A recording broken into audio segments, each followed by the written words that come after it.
This is a story about a woman we'll call Mary Johnson. She's asked us not to use her real name because she's involved in a legal battle that will likely leave you shaking your head. Several years ago, Mary went to the doctor. She was billed $294 for the visit, but says she never got a bill and quickly forgot about the trip.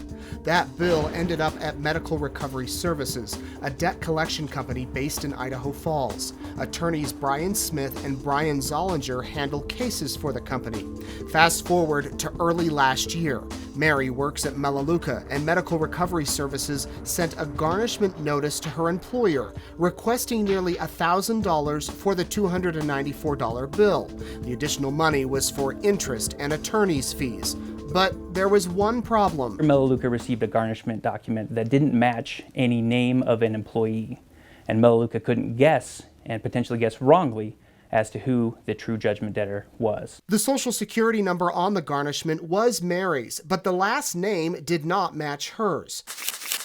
According to legal documents, Melaleuca attorney Andrew Law called Medical Recovery Services on June 20th, then followed up with an email writing, "I indicated that Melaleuca is willing to work with you and that Melaleuca doesn't believe it is necessary to take this dispute to the court." Melaleuca's proposal to Smith was simple. Send us a legal request called an interrogatory asking us to tell you the name of the employee with the Social Security number. But Smith refused, and 1 month later, he and Melaleuca attorneys went before Magistrate Judge Michelle Mallard. We're here today, Your Honor, because plaintiffs have not been careful in how they pursued their garnishment efforts in this case.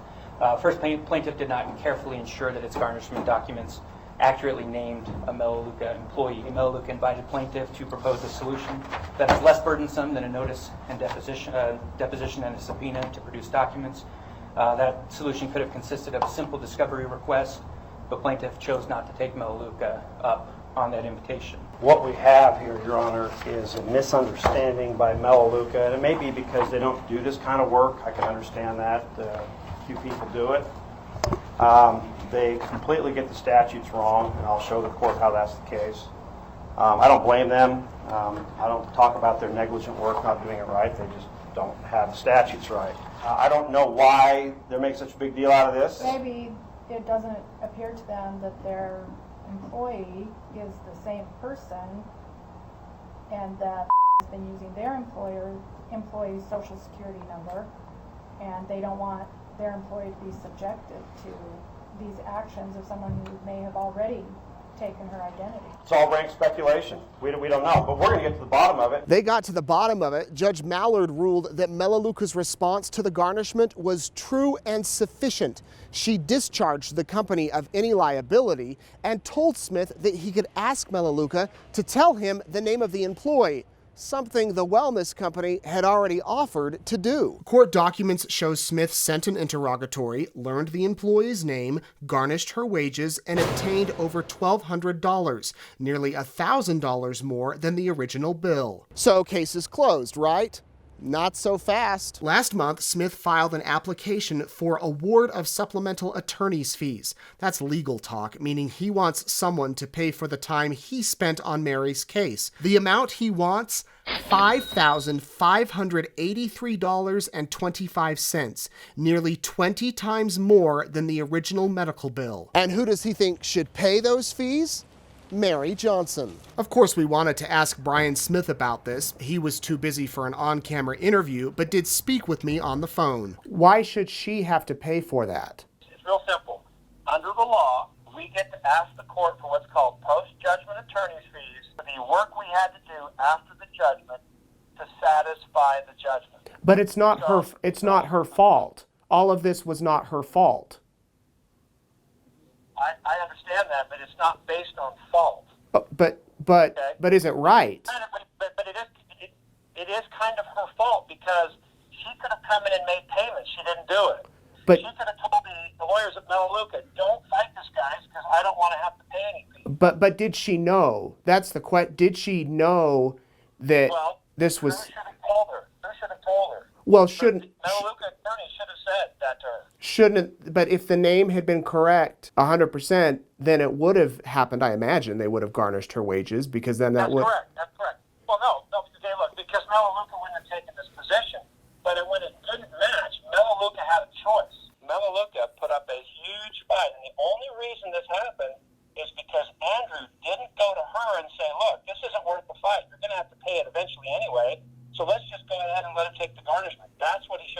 So why didn't you just go to the employee and say, is this you? Debt collectors have a duty to ensure that they know the true identity of the debtor.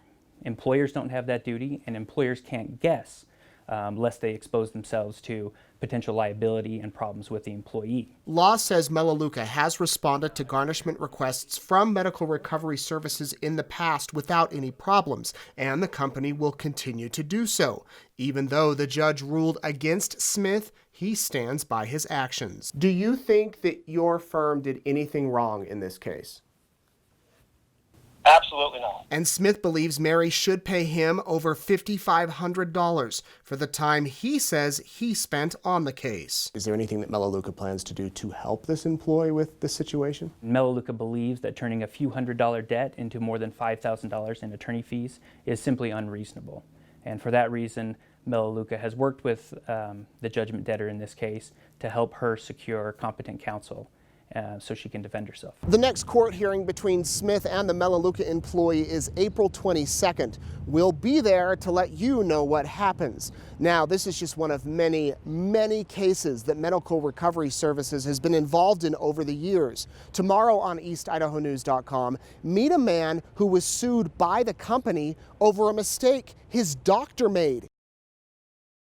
What they saw is that I owed $1,800 and they're by God gonna get it. Jared Newmeyer lives in California, but it was in 2012 when he had a home in Idaho Falls that he went in for a colonoscopy. I met all of my deductibles for insurance. It was just basically paid for. Everything went well, but in May of 2013, Newmeyer and his wife returned home from a cruise to find an interesting notice in their mailbox. It's a pretty generic letter that said, final notice, you're taking you to court, you owe us $1,800. Newmeyer says he took the letter to his doctor's office the next day to tell them they were being scammed. And then they looked me up and they said, well, actually, this is legitimate.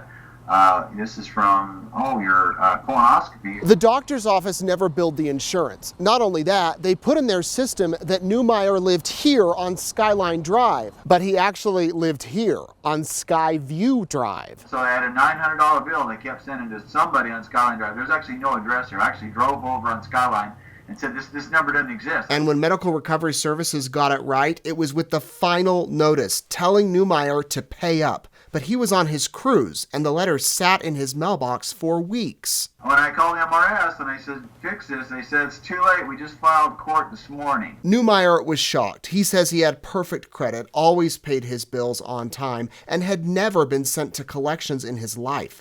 The insurance company eventually processed the medical claim and paid for the procedure. The doctor wrote off the remaining $42 balance. So you had no bill? There was no bill? The $0 bill that MRS wanted me to pay $400 for just to settle with them for all the work I put them through because I didn't act quicker. Sounds crazy, right? That's what Newmeyer thought. So he hired an attorney and refused to pay Medical Recovery Services a dime. And they said, fine, then you're going to pay ours and yours and everybody else's, and so they pushed it. Newmeyer's lawsuit is one of thousands Medical Recovery Services has pursued over the years. A search of the iCourt system shows the company filed over 5,600 suits from 2016 through 2018.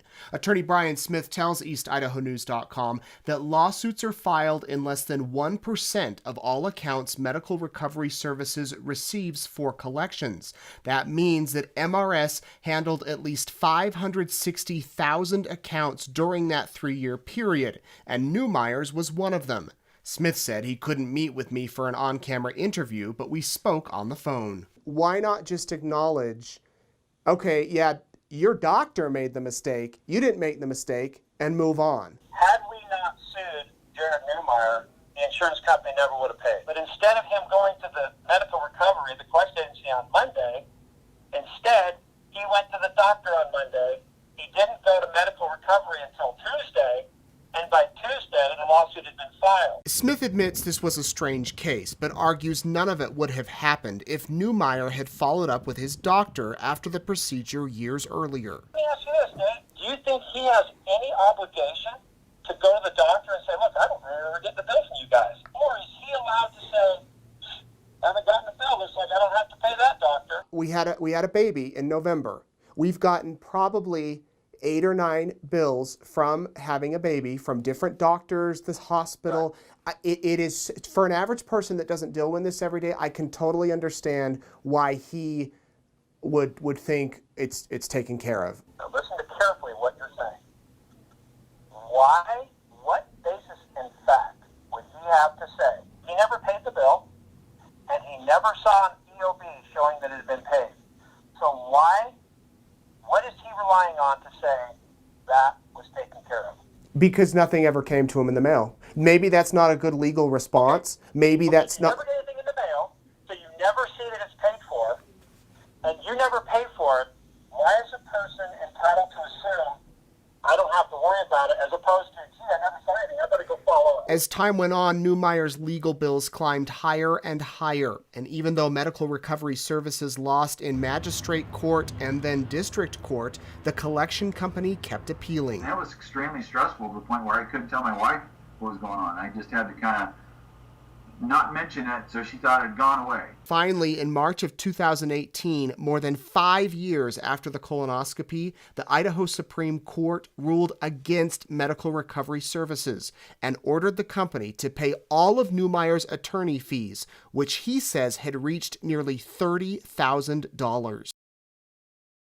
I just think it's interesting that everybody's so up in arms that these people are such bad people. Bruce Herker has dealt with Medical Recovery Services and says his experiences have been nothing but positive. They were very gracious to us. I mean, you know, they were very informative. His debt collection saga began years ago when he went to the doctor. Herker says he never got a bill, and before he knew it, MRS was contacting him for payment. He went back to the doctor's office, and a worker told him they had tried to resolve the bill, but couldn't track him down. Nate, I've lived in the same house 23 years. So Medical Recovery Services took on the case. Herker worked out a payment plan with MRS, so did David Lyon. He was also sued by Medical Recovery Services after he and his wife didn't pay a bill. They were nice, competent. There was no one screaming at me. Lyon has MS. His wife has battled a brain tumor. They were going through major challenges when he says attorney Brian Smith gave him the chance of a lifetime. Lyon says Smith hired him for a job at Medical Recovery Services,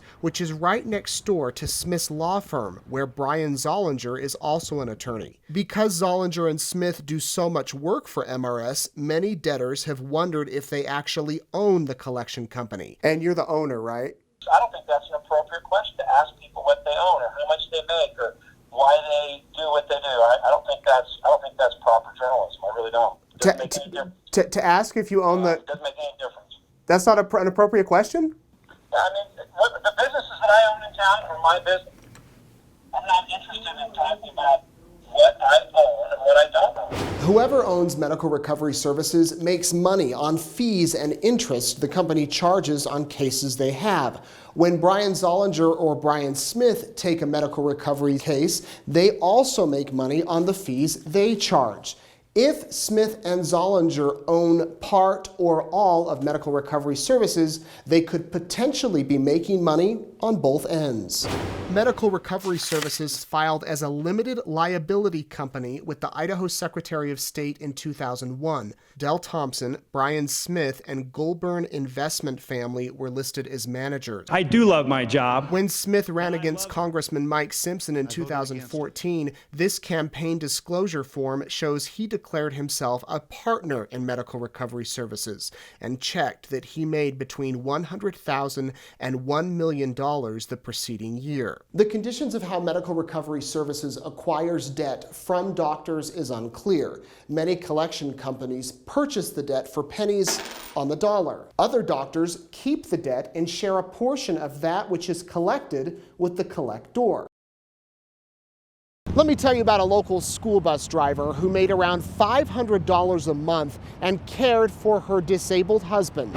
A few years ago, her husband went to the hospital and was billed $518. She couldn't pay the bill and was sued by Medical Recovery Services. She didn't show up for court and was ordered to pay $1,170. MRS tried to garnish her wages, but she legally didn't make enough money for that to happen, so she agreed to pay $10 a month. About a year later, the bus driver contacted MRS, asked what the payoff would be, and was told $1,224. She went in, paid the money, and thought the case was closed. But 6 days later, Medical Recovery Services asked for supplemental attorney fees of $843. That included $114 for the receipt and processing of the bus driver's $10 payments. A magistrate judge denied MRS's requests, saying the bus driver had been told what the payoff amount would be and that she was not informed about the supplemental fees. MRS appealed, but the district court agreed with the magistrate court. However, the Idaho Supreme Court overturned the decision and said under the law, Medical Recovery Services is owed those supplemental attorney fees. So what are these fees? How are they decided? And if you have medical debt, can you avoid them? It's very expensive to be a judgment debtor. Ryan Farnsworth is a bankruptcy attorney. Most of his clients have medical debt. And here's the number one thing you should know. It's really not a great idea to ignore a lawsuit when you're served. When you go to the doctor, you generally get an explanation of benefits or a bill following the visit. If you don't pay, the medical office may try to collect on the bill for a few months, and then it could be turned over to a collection company like Medical Recovery Services. Collections will try to get the money from the debtor. If they don't respond, they'll likely get sued. They have 21 days to respond. If they don't file a response, then the complaining party, the plaintiff, can get a judgment on that 22nd day. That judgment is called default judgment, and it means you're liable for that debt. It's a final judgment that cannot be appealed. Michael Satz is a law professor at the University of Idaho and has practiced bankruptcy and consumer finance law in Texas. What percentage of the cases would you say that people in medical debt end up with a default judgment?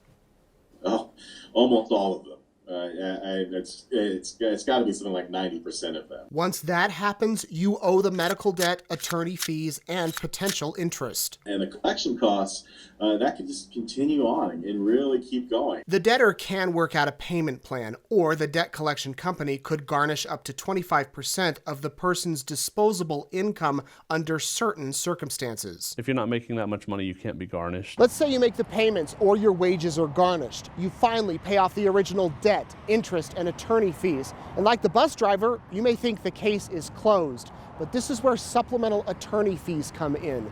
Fees an attorney can ask a judge for on behalf of the time and effort they put into your case since the original fee was set. If they tell the court they were looking for you for 10 years and spend $1,000 a year, they can have another $10,000 judgment against you. This is where it appears Medical Recovery Services is drastically different than other medical debt collection companies in Bonneville County. EastIdahoNews.com spent weeks going through cases involving MRS, Bonneville Collections, and Action Collection Services. We went through hundreds of cases from these different companies, looking for times when they went after supplemental attorney's fees. I only found one case. That doesn't mean there aren't other cases, it's just within a 1 year period, I only found one. Whereas when we searched through Medical Recovery Services cases, found dozens right off the bat. And in those cases, the supplemental attorney fees MRS requested were almost always more than the fees on the original debt. We pulled 12 random cases and found the average original fee to be $826.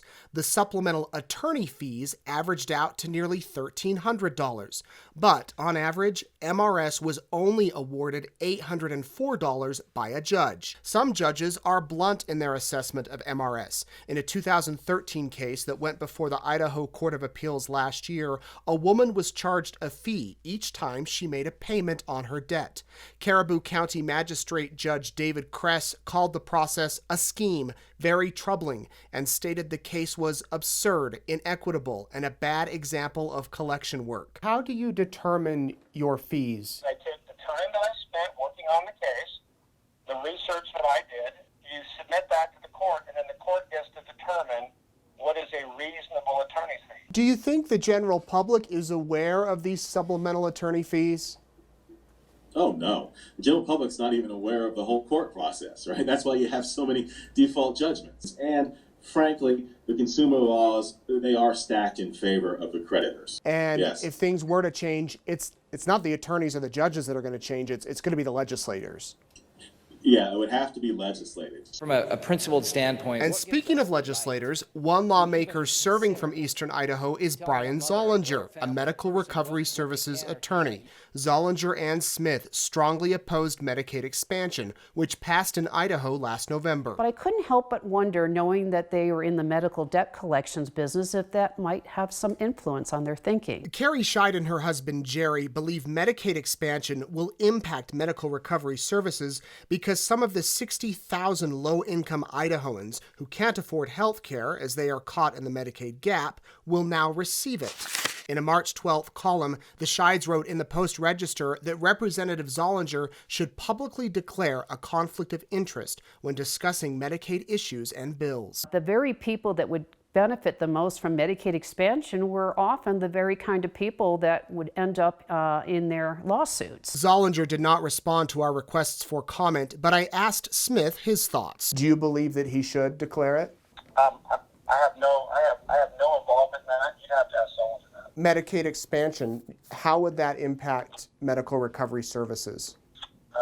It does not impact medical recovery services. Zollinger and his opposition to Medicaid expansion got the attention of critical care doctor Kenneth Krell. He admits he may have his own conflict of interest, but wants more patients to have affordable health care so they don't end up in collections or lawsuits. I may get paid more if more patients have Medicaid than if they have no coverage and I can't collect anything. That's absolutely true. But I think that the conflict of interest of making your living recovering bills from patients and thus having an interest in them not having Medicaid coverage is a fairly glaring conflict. Krell admits this is personal. He realized his office was using medical recovery services and thought he had to be notified if a patient was taken to court. But that's not the case, so he dropped the company. A court hearing is postponed for a Melaleuca employee who is being pursued by Medical Recovery Services. The debt collection company is asking her to pay over $5,500 for a years-old medical bill that was less than $300. To us, it felt like we were being bullied and belittled, and we left there fuming mad. Even though it's been over 10 years, Mary Kruger is still furious about what happened a few days after her husband, Stephen, had back surgery. And we had a knock on the door from the sheriff's deputy. They were there to take Steve into the courthouse. He had been ordered by MRS to come in. MRS is Medical Recovery Services, a medical debt collection company based in Idaho Falls. Kruger admits she and Stephen were behind on medical bills, as both had serious illnesses and had dealt with MRS in the past. I did my best to make sure I always let them know what was going on. Which is why the Krugers were stunned that the deputies had a court order for Stephen to go to the Bonneville County Courthouse immediately. He wasn't supposed to be traveling. The doctor said the only reason you should be in a vehicle is to come see me. The deputies allowed Mary to drive her husband in their own vehicle. They slowly made their way to the courthouse and up the elevator, where she says they were greeted by an MRS attorney. He looked quite stunned that Steve's in this big back brace, moving quite slowly. And he just wrote down on his file, obviously you can't work, and that was the end of it. Had you guys ever been arrested before? Never. That was an experience. It made you feel like a criminal. Mary's story is similar to another woman who asked us not to use her name because she's still dealing with MRS over a $950 medical bill from years ago. She says she didn't know about the bill until law enforcement showed up last summer. Tell me how that went down. Well, I was having a day off, and two sheriffs walked up to the door. And I told my husband, I said, there's two sheriffs here. You get to answer the door. And they came in and I said, okay, what's going on? And they said, well, we have a warrant for your arrest and it comes with a body attachment. I said, a warrant for what? And they said, for contempt of court. But they handcuffed me and they took me down to the jail. The officer told me, he said, this could take 20 minutes. He said, because you have to get a hold of the attorney.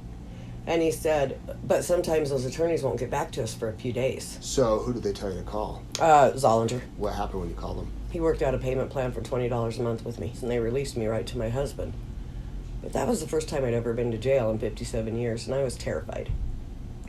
I bawled my eyes out. I mean, I was like a baby. Situations like these have played out dozens of times over the past few years in eastern Idaho. People taken into custody, arrested, and sometimes jailed over their medical debts, child support, and other outstanding civil issues. They revolve around a court order called a writ of body attachment. We are ordered to take custody of the person because they have a debt. The order says you will attach the body, you will take the body, and bring them before the court. A writ of body attachment is sometimes issued after a collector has tried unsuccessfully to garnish wages and collect payments in other ways. It is generally served after the person doesn't pay their bills, doesn't show up for hearings, and as a result is held in contempt of court by a judge. And the judge specifically commands us to arrest the defendant. But here's where things are different than a normal court proceeding.